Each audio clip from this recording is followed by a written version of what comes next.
नमस्कार। दिल्ली में एक बार फिर चुनाव होने जा रहे हैं और एक बार फिर सबकी निगाह एक तरह से आम आदमी पार्टी के अरविंद केजरीवाल पर रहेगी। क्या करेंगे इस चुनाव में अरविंद केजरीवाल, जानते हैं कुछ खुद अरविंद से। अरविंद, बहुत बहुत शुक्रिया। ये बताइए, क्या आप मानते हैं कि इस बार का चुनाव 2014 का जो चुनाव हो रहा है दिल्ली में, वो आपके लिए और आम आदमी पार्टी के लिए अब अस्तित्व का चुनाव है, आपके आइडेंटिटी का चुनाव है? आपको अगर ये एक तरह से जीने मरने की अब बात हो गई है, क्योंकि अगर आप हार गए तो आम आदमी पार्टी और अरविंद केजरीवाल की राजनीतिक जो करियर है वो खत्म हो सकती है। मैं हमेशा से कहता रहा हूं कि केजरीवाल इम्पोर्टेंट नहीं है, आम आदमी पार्टी इम्पोर्टेंट नहीं है। हम राजनीति में अपनी मर्जी से नहीं आए थे, हम यहाँ करियर बनाने नहीं आए थे, हम अपने अपने करियर छोड़ के आए थे। केजरीवाल रहे या ना रहे, आम आदमी पार्टी रहे या ना रहे, इस देश के लिए अंतिम सांस तक हम लोग भ्रष्टाचार मुक्त भारत के लिए लड़ते रहेंगे। नहीं, ये लाइन आपकी मैंने पहले भी सुनी है, लेकिन एक साल पहले जब सुनते थे तो लोगों में जो व्यूअर था या दर्शक था उसमें एक उत्साह दिखता था। आम आदमी पार्टी का वर्कर जो था उसमें एक उत्साह था, एक विश्वास भी था। क्या आप मानते हैं उत्साह कम हुआ है, वर्कर्स में भी कम हुआ है और लोगों में विश्वास आपकी तरफ कम हुआ है एक साल में? लोगों के मन में प्रश्न है, एक ही प्रश्न है हर जगह जहां भी जाते हैं कि इस्तीफा क्यों दिया था, बस। और कोई सवाल नहीं है आपके सामने? 49 दिन की सरकार को लेके जनता के मन में जितनी खुशी है, जनता ने ऐसी सरकार कभी पहले नहीं देखी थी। सब लोग, इवन बीजेपी वाले, आपने अभी कुछ दिन पहले अखबारों में पढ़ा होगा, एमसीडी के अंदर, दिल्ली में नगर निगम के अंदर तो बीजेपी का राज है। उन लोगों ने, बीजेपी के एक सारे काउंसलर्स ने बैठ के ये डिस्कस किया कि 49 दिन के अंदर केजरीवाल भ्रष्टाचार खत्म कर सकता है, हम क्यों नहीं कर पा रहे।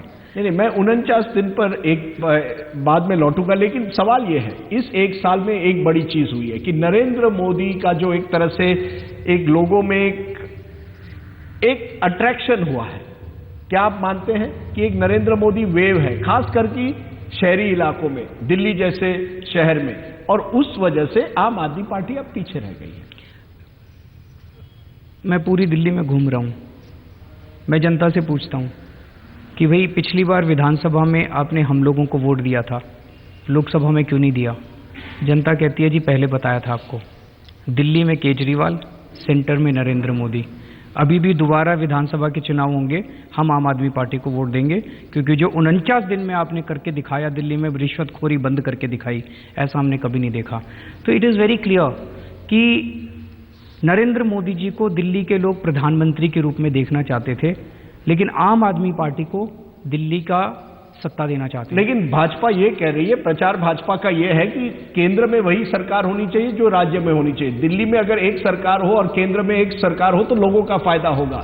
ये हमने महाराष्ट्र में भी देखा, हरियाणा में भी देखा है। ये बीजेपी का एक सक्सेस फॉर्मूला भी बन गया है। इसको आप किस तरह से अब कॉम्बैट कर पाओगे, ये जो मोदी की जो एक क्रेज बन गई है? इसको, ये गलत प्रोपेगेंडा है। जैसे गुजरात के अंदर 12 साल तक नरेंद्र मोदी जी थे, लेकिन उस टाइम केंद्र में तो, सेंटर में तो कांग्रेस थी, लेकिन बीजेपी कहती है कि गुजरात के अंदर उस टाइम काफ़ी विकास हुआ, अलग अलग पार्टी थी फिर भी विकास हुआ। दूसरा, दिल्ली के अंदर 15 साल से शीला दीक्षित जी का राज था और केंद्र में भी कांग्रेस थी, दोनों में कांग्रेस थी, फिर भी विकास नहीं हुआ। अभी विकास हुआ था, विकास हुआ था, लेकिन मैं एक मिनट में, क्या आप मानते हैं कि मोदी का एक क्रेज है? मेरे को आंसर बताइए, इंपॉर्टेंट क्वेश्चन है आपका। अभी राजस्थान में बीजेपी की सरकार है, सेंटर में मोदी जी की बीजेपी की सरकार है, लेकिन आप राजस्थान में देखिए लोगों का ऑलरेडी बुरा हाल होना चालू हो गया, बाईपोल सारे हार गए। तो इसीलिए ये जरूरी है समझना कि केंद्र में भी स्ट्रांग लीडर चाहिए, स्टेट में भी स्ट्रांग लीडर चाहिए, चाहे किसी भी पार्टी का हो, वो इंपॉर्टेंट नहीं है। अभी मेरे पास 2 दिन पहले एक ईमेल आया किसी का, एक बैंक मैनेजर का, बड़ी इंटरेस्टिंग स्टोरी है। उसने लिखा, सर ये मैं आर्ग्यूमेंट सुन रहा हूँ, सेम पार्टी के होने चाहिए। कहते हैं मेरे बैंक जो है उसके जो चेयरमैन है वो अगर ये कहने लग जाए कि मेरे ब्रांच मैनेजर मेरी फैमिली के होने चाहिए, he says that is not a good argument. मैं भी स्ट्रांग हूँ, मेरे बैंक के चेयरमैन भी स्ट्रांग हैं, and both of us together are working as a good ये। तो आपको स्ट्रांग लीडर चाहिए स्टेट के अंदर, चाहे वो आम आदमी पार्टी का हो, चाहे बीजेपी का, चाहे कांग्रेस का। आज दिल्ली के अंदर बीजेपी और कांग्रेस के पास कोई स्ट्रांग लीडर नहीं है, इसलिए दिल्ली के लोगों को अरविंद केजरीवाल पे दिल्ली में भरोसा है। नहीं, मैं देख रहा हूं कि आप अपने प्रचार में ये कहना चाहते हैं कि ये जो लड़ाई होगी वो होगी अरविंद केजरीवाल वर्सेस जगदीश मुखी बीजेपी के। गलत तो नहीं कह रहे? नहीं, लेकिन इसका मतलब है आप डर रहे हैं नरेंद्र मोदी से कि जैसे क्योंकि एक साल पहले बात करते थे आप नरेंद्र मोदी की, अब आप कहते हैं चुनाव जो होगा अरविंद केजरीवाल वर्सेस जगदीश मुखी होगा। क्या आप मानते हैं कि मोदी से थोड़ा बहुत एक डर तो आ गया है कि मोदी की वजह से मोदी का एक लगाव लोगों में आ गया है, खास करके मिडिल क्लास में, वही मिडिल क्लास जिसने आपको एक साल पहले वोट दिया था? मैं यही आपको कहने की कोशिश कर रहा हूं। मैं पिछले 2 दिन से देख रहा हूं इस लड़ाई को मीडिया और बीजेपी मिलके जबरदस्ती अरविंद केजरीवाल वर्सेस नरेंद्र मोदी बनाना चाहते हैं। ये लड़ाई नरेंद्र मोदी वर्सेस अरविंद केजरीवाल नहीं है, क्योंकि नरेंद्र मोदी वर्सेस अरविंद केजरीवाल हो गई तो आप हार जाएंगे। नरेंद्र मोदी जी तो प्रधानमंत्री हैं दिल्ली, वो प्रधानमंत्री की कुर्सी से त्यागपत्र देके दिल्ली में मुख्यमंत्री बनने नहीं आ रहे। दिल्ली की जनता मन बना चुकी है, उन्होंने नरेंद्र मोदी जी को प्रधानमंत्री बना दिया। वो दिल्ली के अंदर अरविंद केजरीवाल की सरकार देखना चाहते हैं, दिल्ली की जनता मन बना चुकी है। पर मीडिया जबरदस्ती, will Kejriwal be able to stop Modi juggernaut? I don't have नहीं, मैं आपसे एक आखिरी बार पूछ रहा हूं, क्या आप मानते हैं कि एक फर्क नरेंद्र मोदी जी महीनों में नरेंद्र मोदी जी पॉपुलर है, मिडिल क्लास में पॉपुलर है या नहीं? पॉपुलर है, मैं कब मना कर रहा हूं, लेकिन ये fight Arvind Kejriwal as CM candidate of Aam Aadmi Party and Jagdish Mukhi as CM candidate of BJP के बीच में है। Narendra Modi ji is not a CM candidate of BJP. Let's try to understand it's a fight. इस आर्टिफिशियल फाइट को मत प्रोपोगेट कीजिए, ये आर्टिफिशियल है। Narendra Modi versus Kejriwal, this absolutely no. मैं इसलिए पूछ रहा हूं क्योंकि लोकसभा चुनाव के पहले आपने एक तरह से 400 से ज्यादा सीटें लड़ी थी। हम लोग अलग अलग, आज आप हरियाणा में भी नहीं लड़ते, महाराष्ट्र में भी नहीं लड़ते। समय समय की बात है, कहीं ना कहीं डर है आपको? अब समय समय की बात है। उस टाइम बनारस के अंदर नरेंद्र मोदी जी के खिलाफ चुनाव लड़ा था, उस टाइम हम आपस में एक दूसरे के खिलाफ लड़ रहे थे, पर आज बिल्कुल अलग है। आप मानते वो गलती थी उस टाइम कि 400 से ज्यादा लोकसभा सीट? वो तो मैं पहले कह चुका हूं। हमने 2 गलतियां की थी, एक इस्तीफा देके और दूसरा इतने लार्ज स्केल पे पूरे देश के अंदर चुनाव लड़के। और वाराणसी हमारी बैंडविड्थ नहीं थी, हमारी बैंडविड्थ नहीं थी। वाराणसी में लड़ना यानी गलती थी एक तरह से? ये मैंने नहीं बोला। आप कह रहे लोकसभा चुनाव, लोकसभा की 400 सीटों पे लड़ना, ये मुझे लगता है ठीक नहीं था। हमारी बैंडविड्थ नहीं थी, हमारे पास रिसोर्सेज नहीं थे। आम आदमी पार्टी एक बहुत छोटी पार्टी थी। मैंने अपनी पार्टी के अंदर विरोध भी किया था इस बात का, पर मेरा विरोध जो है वो माइनॉरिटीज वॉइस था।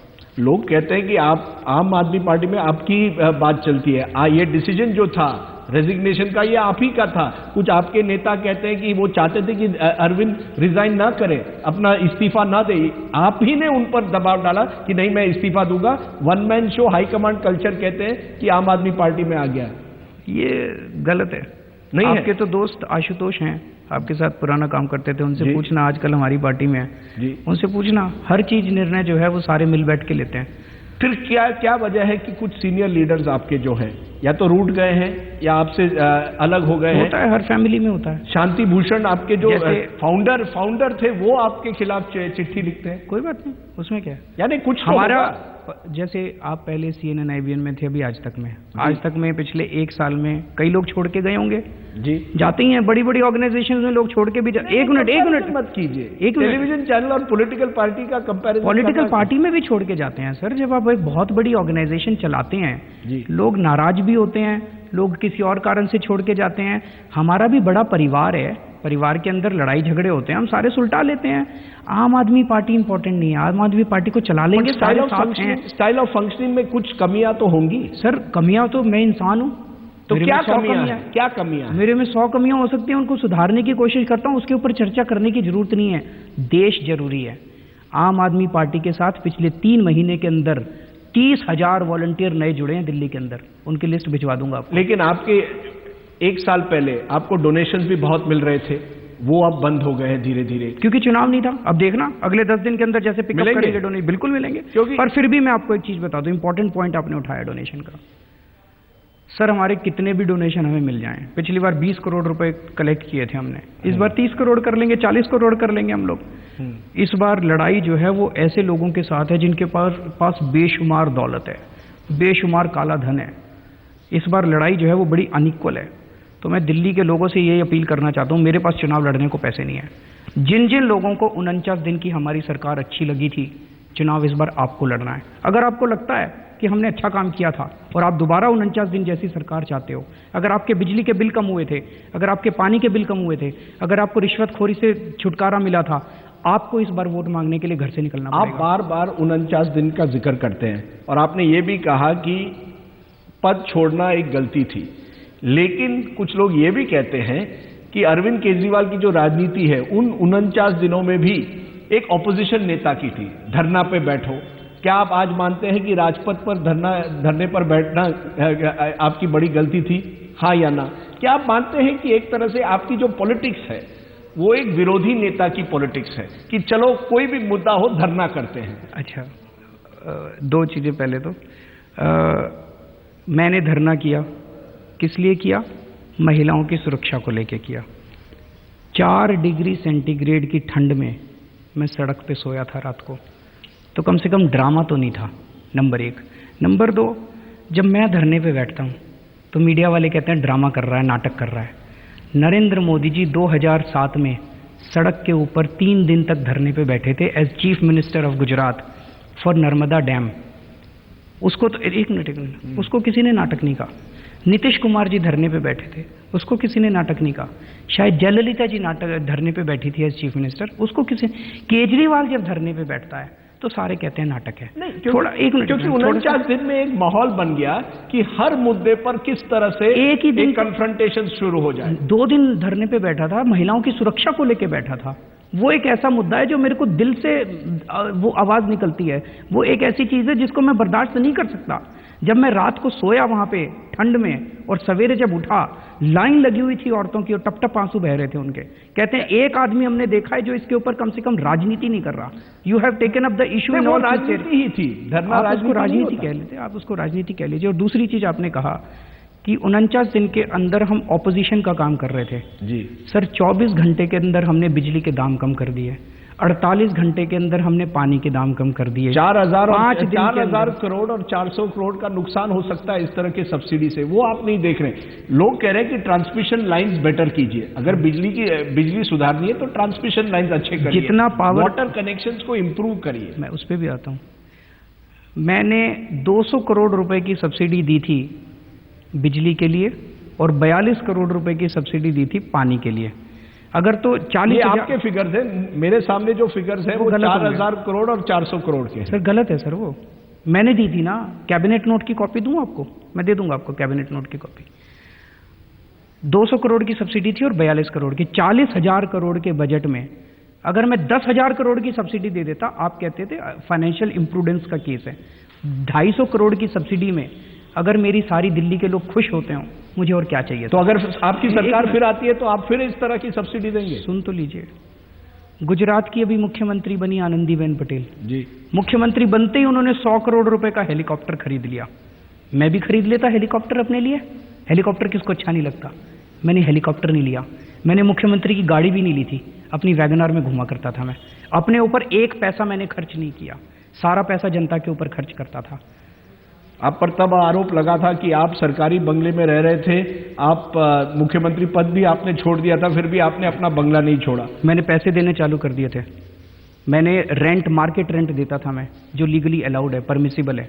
जब 1.5 महीना 49 दिन की सरकार थी, उस पैसे का रेंट, उसका रेंट नहीं लगता था। उसके बाद मैंने 80,000 रुपये महीने का रेंट दिया उसका।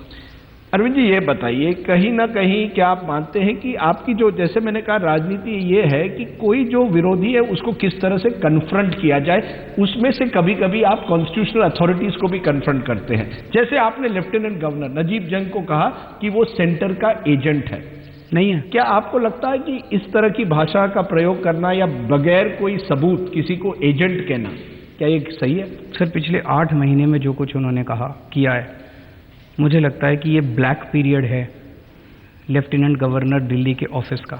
यानी आप उनको अभी भी एजेंट ऑफ सेंटर कहते हैं? मैं तो अभी भी मानता हूं। क्योंकि उनका कहना है या उनके कुछ करीबियों का कहना है कि आप भी अपना मन बदल रहे थे। एक दिन आप चाहते थे कि सरकार बने, आप कह रहे थे लोकसभा चुनाव तक मत बर्खास्त कीजिए, असेंबली हम चुनाव चाहते हैं। मैंने तो नहीं कहा। ये कहीं ना कहीं आपके मन में भी एक डबल माइंड था कि सरकार बनानी है या नहीं बनानी है, क्या बीजेपी आपकी पार्टी तोड़ेगी या नहीं तोड़ेगी, ये भी सवाल था। सर बताइए तो सही, कब था? जब से इस्तीफा दिया तब से हमने सुप्रीम कोर्ट में केस किया है ना। सुप्रीम कोर्ट में तो हम गए हैं कि बर्खास्त करो। 17 फरवरी या 14 फरवरी जब भी इस्तीफा दिया था, 3 मार्च को हमने केस कर दिया था, और आज तक हम सुप्रीम कोर्ट में बार बार जाके कह रहे हैं कि भंग।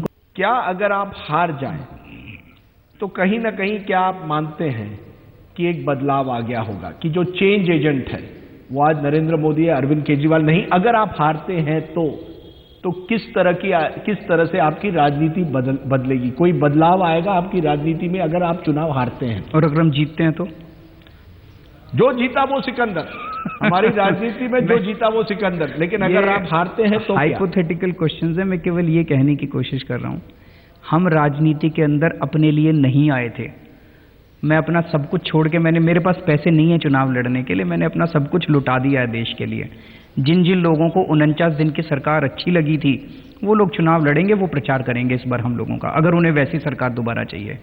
मेरा तन मन धन सब कुछ देश के लिए है, और अंतिम सांस तक मैं इस देश से भ्रष्टाचार और महंगाई दूर करने के लिए लड़ता रहूंगा।